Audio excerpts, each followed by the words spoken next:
I'm Richard Van Wyhe with EV4U Custom Conversions, and welcome to the 7th in the series on how to convert from gas to electric.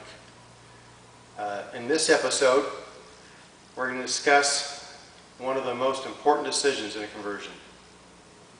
That's the batteries. The batteries will affect your speed, your range, your weight, the cost, the center of gravity, the weight distribution, passenger and luggage space, and safety. So the batteries are, the single greatest cost in the conversion and probably the single greatest consideration. So a lot of thought has to go into battery choice, and in this video we're going to talk specifically about the batteries as far as location and containment in the vehicle. Location in regards to the center of gravity, weight distribution, and the passenger and luggage space, and the safety. And then containment, strength, weight, mounting, safety, and cost in regards to containment. So first off, this video series is featuring our 1974 VW Karmann Ghia, and the criteria we want for this vehicle is we want a freeway capable vehicle, which means that we basically want to have a battery pack of 120 volts or greater. Most of ours are in the 150 range, 150 volts, and this one's no different. I think the nominal voltage of this pack is 146 volts, and we're wanting a range of 40 to 60 miles. 80% of Americans drive less than 40 miles a day. I personally average about 25 in my normal routine. And so a vehicle with a 40 to 60 mile range will be fine. And we can achieve that with a approximately 15 kilowatt hour pack. And so we're going to use the GBS 100 ampere hour cells, as we talked about in the last episode. And these cells, a 4-pack right here, weighs 28.2 pounds, and dimensionally they're 5 inches by 12 inches by 9 inches approximate, by memory. But anyway, this will give us a 312 pound pack, not counting the weight of containment. And so we will have a pack that will give us the necessary voltage to obtain freeway speeds and the necessary capacity to provide a 40 to 60 mile range. Typically when we do the conversions before we deliver them, we put 250, 300 miles on them to make sure that there are no issues. And one of our little loops that we make is a 42-mile loop in a varied terrain, and it's 65 and 70 mile an hour speed limit on the interstate. And so a 42-mile loop is common for us in our testing, and vehicles with this pack do that with at least 50% capacity remaining when they get back, typically quite a bit more. And so the Karmann Ghia should be no different. And one of the things that that you want to decide is what batteries you can use, what's the physical size, is your vehicle and your battery choice going to be compatible? We have done 30 kilowatt hour packs that using a 200 ampere hour battery really wouldn't work. We just didn't have the space for a cell that size. But we could get 44 of the 100 ampere hour cells in the vehicle. And so you're going to have to do some figuring and to see what is compatible with your vehicle. And of course, that also should weigh into your vehicle choice. You want a vehicle that's, you know, aerodynamic and lightweight and has a low rolling resistance and coefficient of drag. But by the same token, you don't want a vehicle that's so small that there isn't room for the batteries or that it can't handle the weight of the batteries. And so we've made that set of decisions. And so then it becomes, you know, we know that the batteries will fit in this vehicle, no problem. Where do you put them? And so the center of gravity, the weight distribution, the space available and safety is the next thing to consider. And so in the Karmann Ghia, this is a 1974, which didn't come with a back seat. They had a shelf in the back that basically goes from just beyond the back of the passenger seats all the way to the back edge of the, to the firewall, which is quite a ways back. So you have a large space.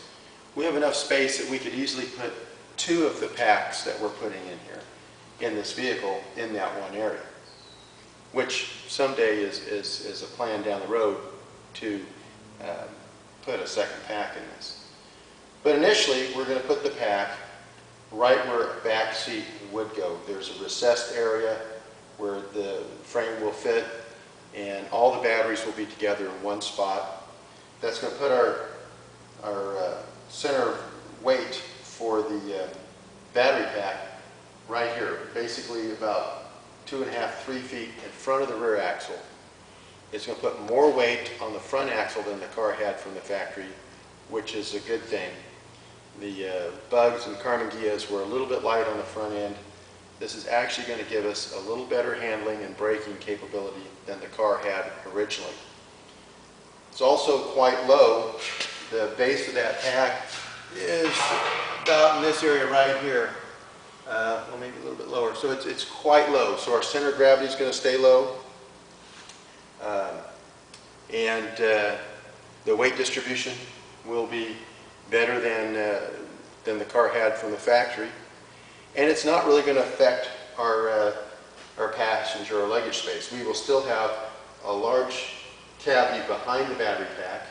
You can put stuff on top of the battery pack. It's, I believe this rack is only 10 inches deep. And so we're not going to be sticking up in the back area at all, really. And you still have all the room under the bonnet. And so it's going to be a very nice configuration. And especially with all the batteries being in one place, we'll have short wiring lengths. It's going to be just an ideal conversion. And so we're going to show you close up where we're going to mount the battery rack. We'll show you the battery rack. We'll show you the rack installed in the vehicle and with the batteries in it.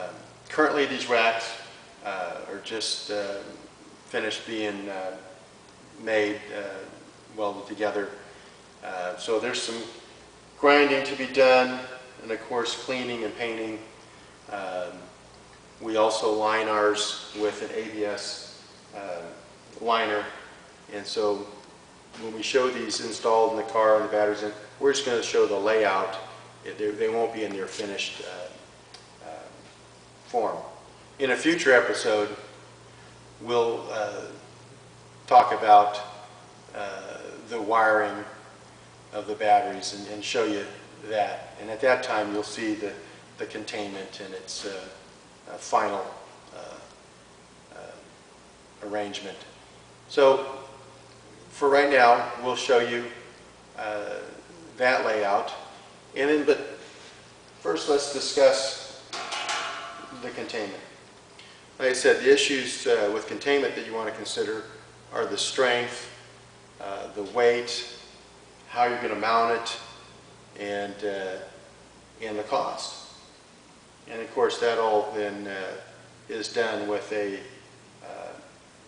keen thought towards safety. You want to make sure that it's securely mounted and that your containment is strong enough to contain these batteries in the event of a collision.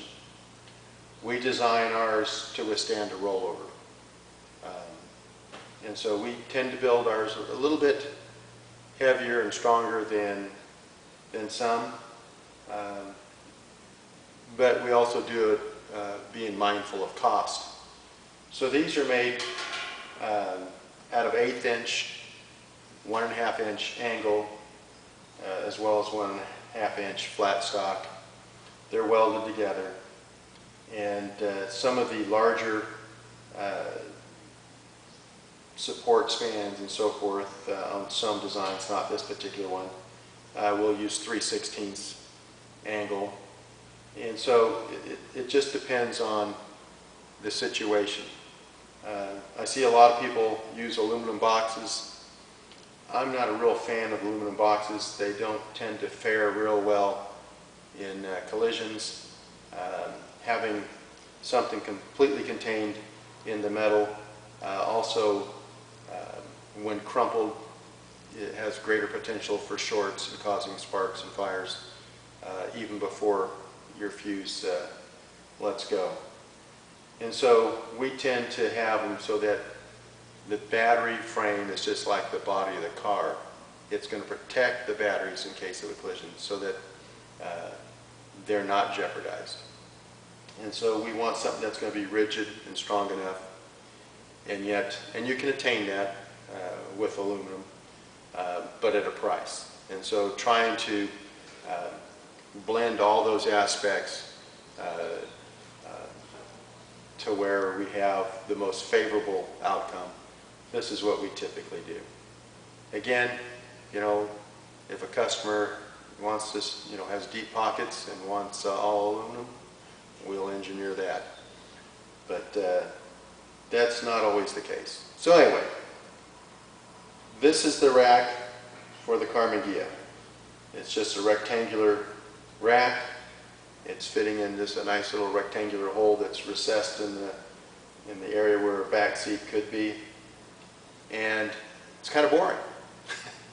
It's going to be a nice setup as far as all our batteries will be in one place, and I like that.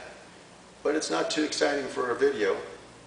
And so we're going to show you the battery rack, and here's one of them for a Porsche 912.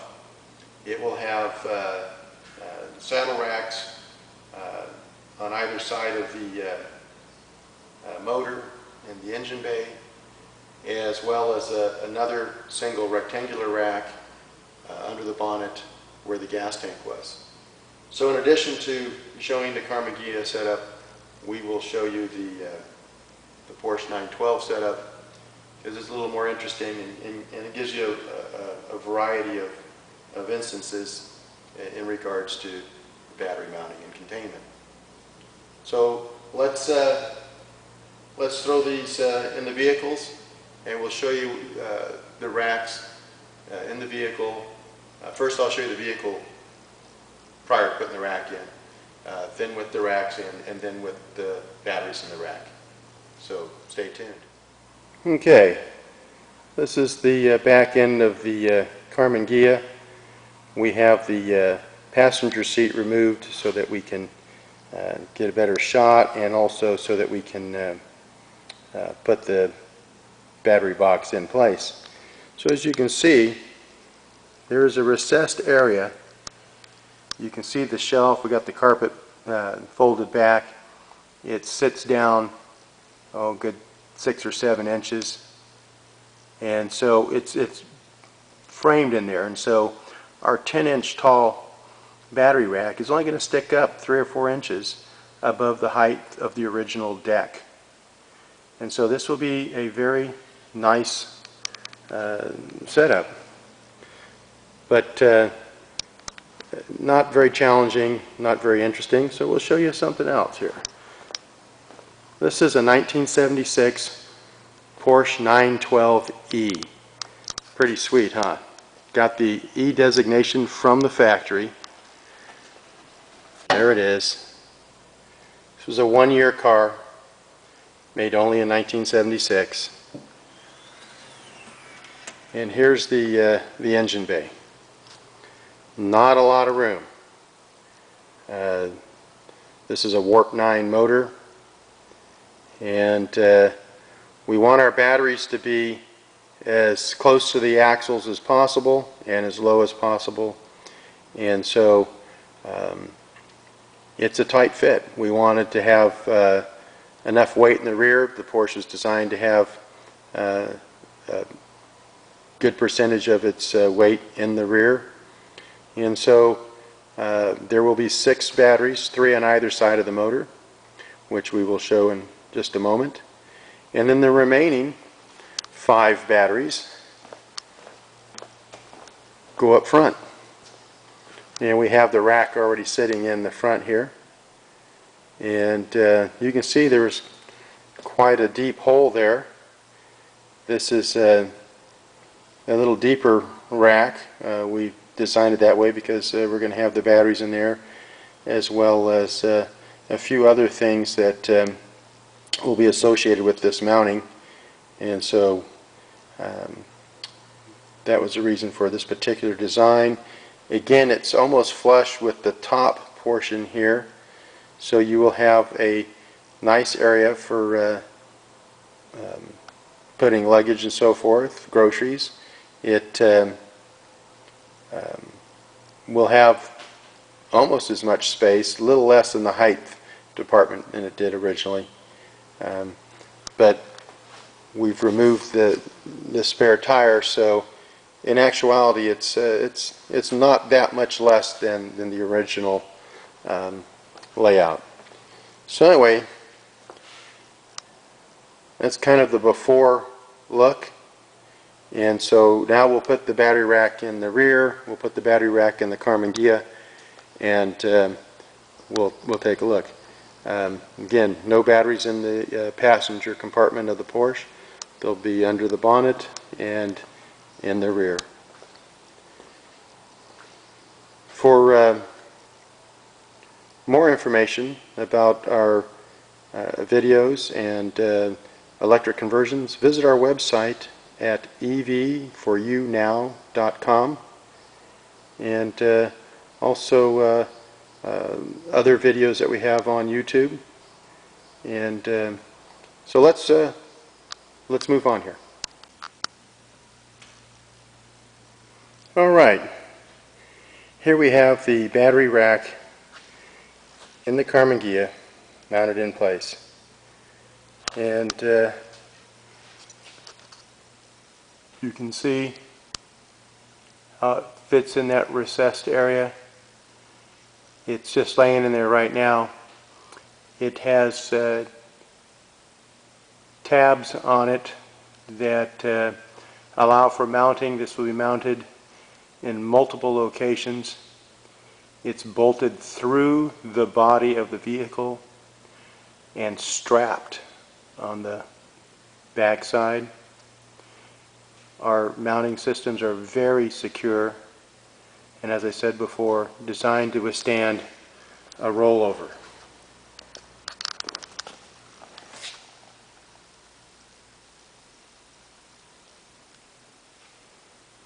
In a future video, we will show how the batteries are held in place themselves, within that containment, within those boxes. Here's the Porsche 912. This was a little more of a challenge in that there's not a lot of room, and so this is a little tighter space, But this came out very nice. The height is such that you will not see the batteries from the below the car. If someone was following behind the vehicle, the boxes will not be visible. I don't like to see things hanging down. I don't like seeing the gas tank hang down on a gasoline car or the muffler. I just don't care for that myself. And so we design them to not show beyond the skirting of the car. And yet this is low. We want to keep the center of gravity low. This will be lower than it was in its internal combustion incarnation. And so again, we will have a superior handling vehicle when we're finished.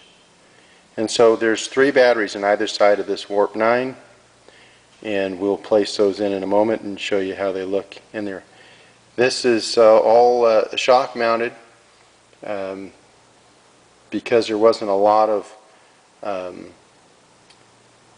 body or framework that we wanted to weld to and compromise the structural integrity there. There's a little different mounting system on these style of vehicles, but the motor and transaxle, as well as the battery racks in this case, since they're integral to the, they're actually tied to the motor adapter and motor, and so everything's shock mounted so that no vibration or any noise is transmitted from the motor or transaxle to the frame of the car. And of course we showed you the front a moment ago, so we'll stick the batteries in and show you how that looks in just one moment. Alright, here are the 44 GBS 100 ampere hour cells placed in the back of the Karmann Ghia. You can see that it's a nice fit. There will be room for our interconnects, fuse, wiring. This is going to be a really clean setup when it's done. I'm excited about this particular one. This will be the first Karmann Ghia. We've done lots of Volkswagens, but this will be our first Karmann Ghia. And this one actually belongs to the company, and so I can drive this all the time, so I'm excited about it. It'll be a very nice conversion. So you can see, very nice when you have all the batteries in one spot. It's 312 pounds.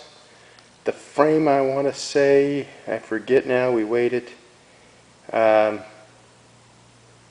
in the 40 some odd pound range, or maybe I might be off on that, but anyway, so total in around 350 pounds worth of batteries and containment. It has not changed the ride height of our car. We have the air shocks on the rear, so we can adjust that ride height at will. The Karmann Ghia still has a gasoline engine in it right now, and so it will actually have less weight in the rear once that's removed. And that's in our next episode. We'll remove the gasoline engine and place the electric motor in, our Impulse 9 net gain motor.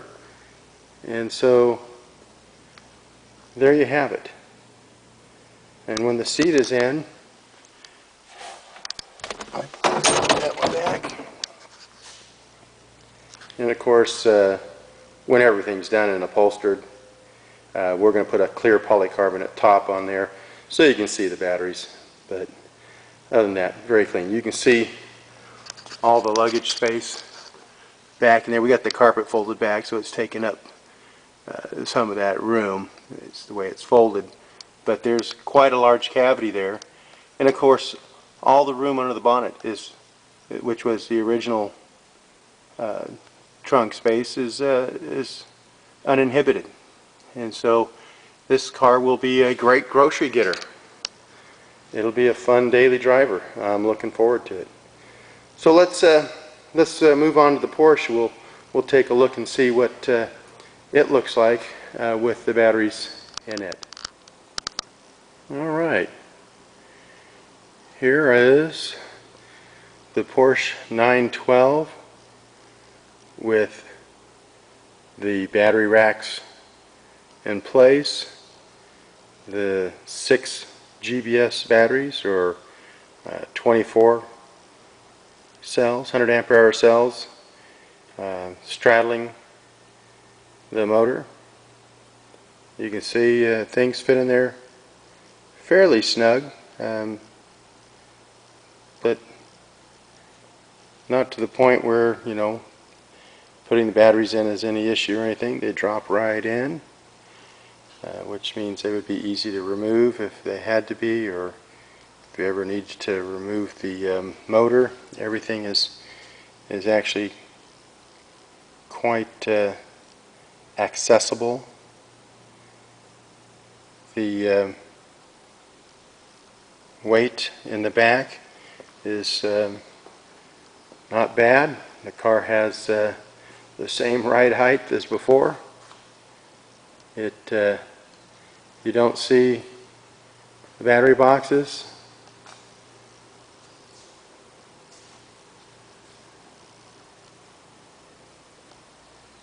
From behind, and so that's exactly what you want.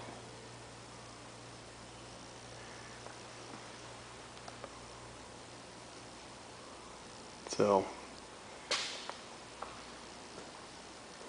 nice vehicle for a conversion.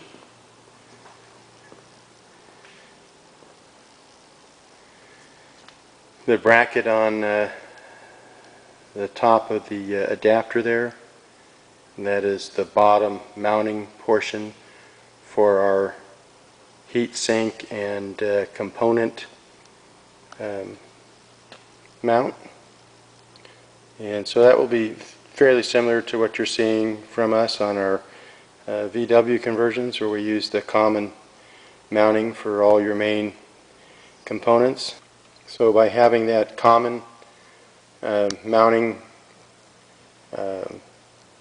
board with the controller and contactor and shunt and your pot box, everything together makes for easy removal. We have done vehicles where they were converted and then later restored, and so they removed everything from the vehicle, completely stripped it down. Our conversions are very easy to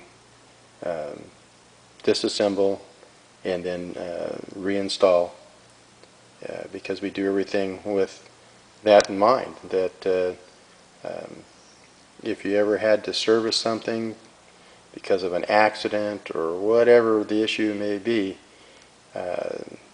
they're very user-friendly, they're serviceable. And so let's take a look at the front. So there were 6 of the batteries in the back, and there are the remaining 5 in the front.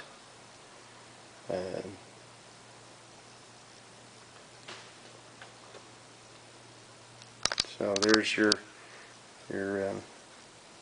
front battery box. You can see it fits in there very nicely. There's still room in front of that area, which will be cleaned up and so forth. And then of course, depth-wise, there's room down on level with it. You can see there's room going back, and this basically doesn't sit up much higher than the gas tank and the spare tire and so forth. We're actually going to have more depth in the nose than you had before. You know, the far front here, but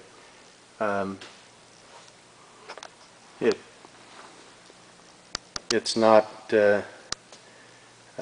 encroaching severely on your luggage or grocery carrying capability. And so the cars, just because they're electric, doesn't mean that you're giving anything up. You're only gaining. And we'll talk about that in a moment. One more view at the rear here. Nice. There's still a lot of room in this engine bay above the height of the batteries. But we're not going to put anything there. The components will go in the front part of that cavity. And so you will still be able to access the batteries, and everything will be there, you know, easy view, easy for replacement, troubleshooting, whatever the case may be. We've never had that come up. Our conversions have all been turn the key and go. We keep them clean, simple, reliable. They're engineered. We don't slap them together. A lot goes into it before you get to this stage to make sure that our weight displacement is our placement is correct, and that the car will maintain its safe drivability, handling, braking. And so let's discuss electric vehicles versus gasoline vehicles for a moment. In closing on this video, we can't lean against this car. It's got a coat of wax on it. Slide right off. Anyway, in closing on this video, I just wanted to make some comments about kind of a comparison between an electric vehicle and a gasoline vehicle. One of the things that's most appealing to me is the less maintenance aspect of an electric vehicle. I like the fact that they're 7 to 8 times more efficient. That, of course, is a big one for me. I'm kind of an efficiency nut. But also, you know, the aspect that I don't have all the same maintenance schedule and requirements and liabilities that you have with a gasoline car. I own lots of vehicles. I'm a car guy. My wife is into cars.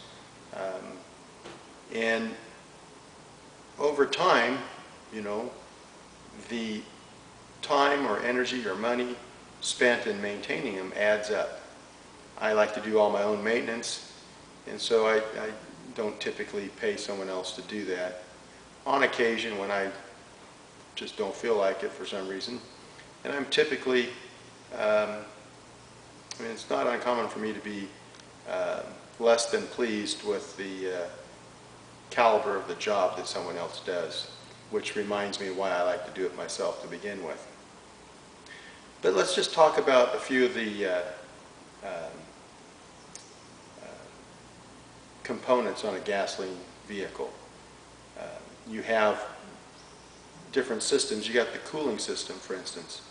Just the cooling system alone. You have a radiator, a water pump, a thermostat, hoses, belts, fans, and there's not a single one of those items I haven't replaced many, many times over the last 35 years. That's just the cooling system. You have the fuel system, the exhaust system, the starting system.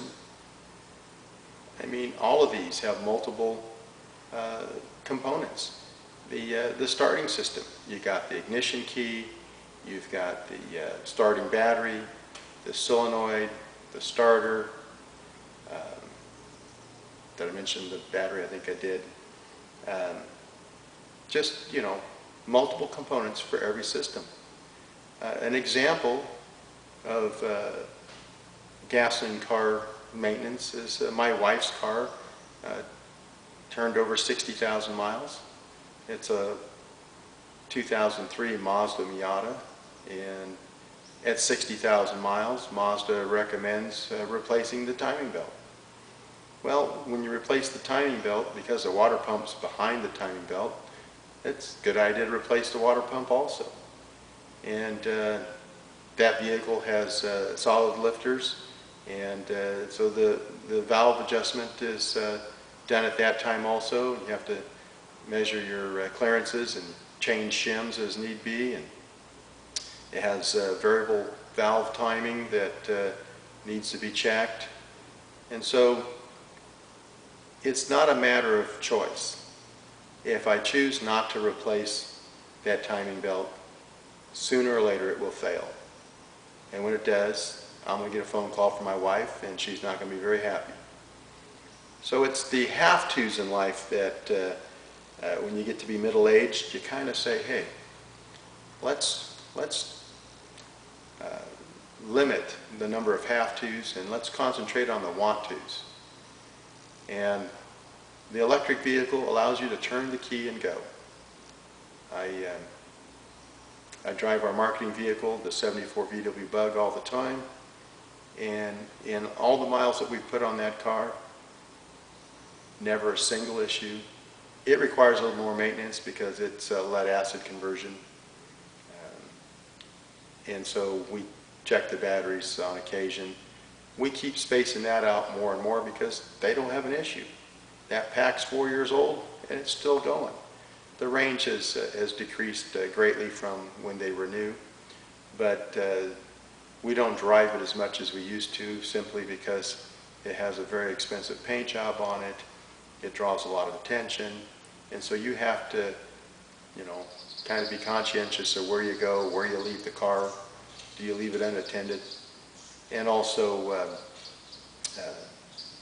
do you have time to deal with the onslaught of attention that it gets? And so the decrease in range hasn't been too big of a deal. Its first and foremost job is as a marketing vehicle, and so it goes to shows and does some daily driving as far as I take it to the post office and the bank and home for lunch and that type of thing. But I don't drive it on the freeway much anymore unless it's early in the morning, there's no other traffic. I just don't want to get any dings on that paint job. And so the lithium conversion is totally different, and that's that's the standard today. At the time that we did the Bug, the price differential was pretty great, and lithium was fairly new on the scene, and not the availability that we have today. So today, I wouldn't go any other way.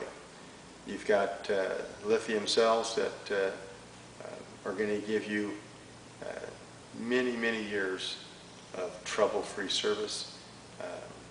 We check our interconnects and things like that on occasion. We haven't had any issues yet. And so they really are a low-maintenance vehicle. You can go on vacation, come back a month later, 2 months later, turn the key and go. You don't have to worry about putting fuel stabilizer in a vehicle that you don't drive for multiple months.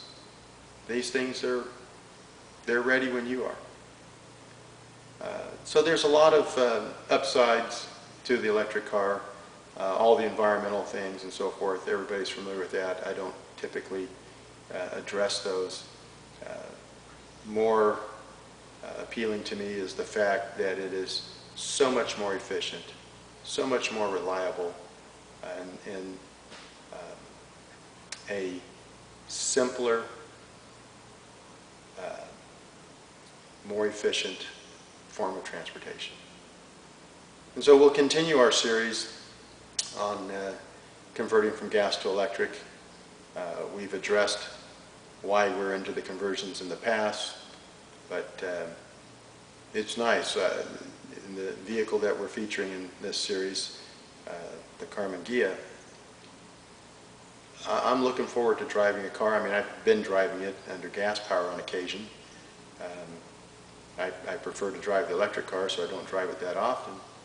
But it gets a lot of attention. It's a good-looking, fun car to drive.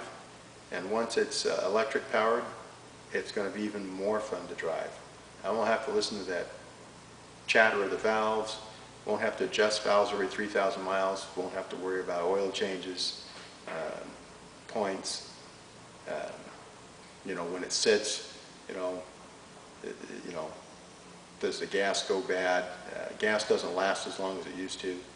So none of those are considerations anymore. And like I said, it's more fun to drive as an electric, so it will get more attention than it does now. And I'm looking forward to it. We're looking forward to bringing you additional videos in this series. The next one will be removing the gasoline engine and installing the electric motor. You've seen the batteries in. That's the big hurdle right there. Designing and placement and choice of batteries. Once those decisions and those jobs have been done, you have the battery containment in place. The rest of it goes real easy. We'll show you how quick and easy the motor goes in a VW. Most vehicles are that way. The front wheel drive ones go in easy, you know. In some ways these are more of a pain. We got to jack up the back of the car. Front wheel drive car, we don't do that. We drop it in from above.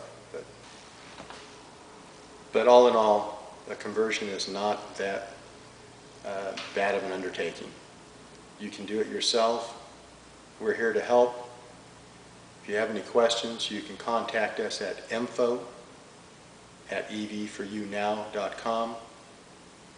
Be sure to visit our website, evforyounow.com, and we'll see you next time. And all the best on your own conversion.